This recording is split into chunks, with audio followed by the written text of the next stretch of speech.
All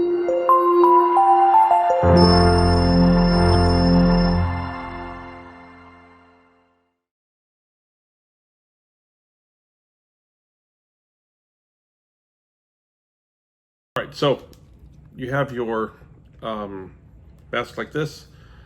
Here's your cushion, and this is gonna go inside just like the full face mask that we just had.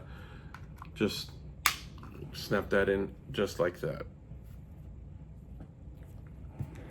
Then you got your tubing for your for the nose piece, and this smaller part. So when you see this tubing here, one is going to be bigger, one's going to be smaller.